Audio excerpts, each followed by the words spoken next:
Hai semua!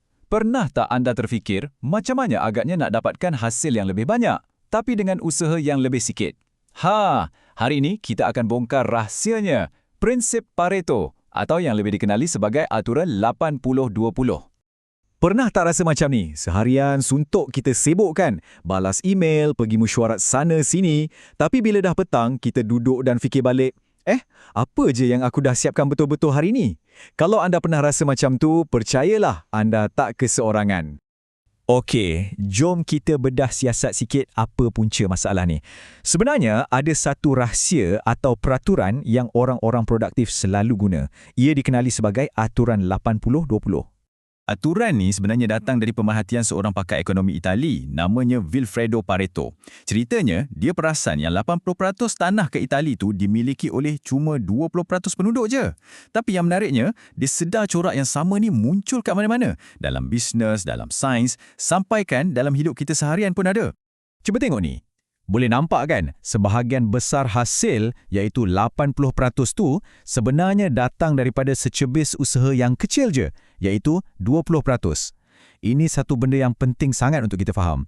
Tak semua kerja yang kita buat tu sama nilainya. Jadi kuncinya kat sini ialah untuk kita pandai bezakan antara dua jenis kerja ni. Di sebelah kiri, kita ada tugasan berimpak tinggi iaitu 20% yang betul-betul penting tu. Dan di sebelah kanan, kerja-kerja yang hanya buat kita rasa sibuk, yang makan 80% masa kita, tapi hasilnya tak seberapa. Okey, sekarang kita dah faham teori aturan 80-20 ni. Soalannya, macam mana nak gunakannya? Jom kita tengok cara nak cari mana satu tugasan-tugasan penting dalam rutin harian kita. Caranya mudah je, ada 3 langkah. Pertama, cuba senaraikan semua benda yang anda kena buat. Tulis je semua, tak kira kecil atau besar. Kedua, tengok balik senarai tu dan kenal pasti mana satu agaknya kerja-kerja dalam kumpulan 20% tu. Tugasan yang kalau siap, impaknya paling besar. Dan langkah ketiga, ni yang paling penting, mulakan hari anda dengan fokuskan tenaga pada tugasan-tugasan ni dulu.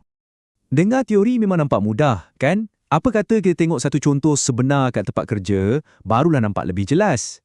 Katakanlah anda seorang staf pentadbiran, menyiapkan laporan tuntutan kaki tangan dan menguruskan dokumen kontrak vendor.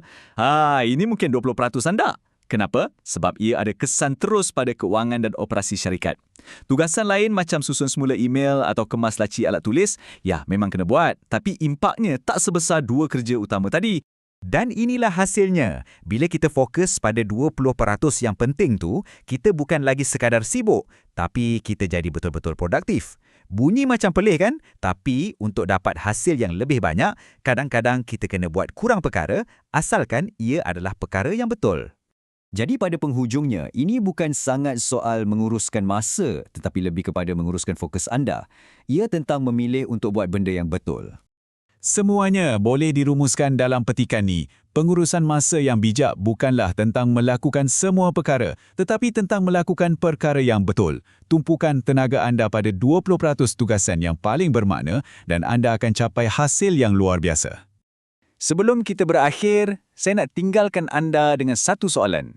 Apakah 20% tugasan anda hari ini yang akan memberikan 80% hasil yang anda inginkan? Cuba kenal pastinya dan mulakan dari situ. Fikirkan tentang ini bukan sahaja dalam kerja, tapi juga dalam matlamat kesihatan atau pembelajaran anda. Di manakah letaknya 20% usaha yang akan membawa perubahan terbesar?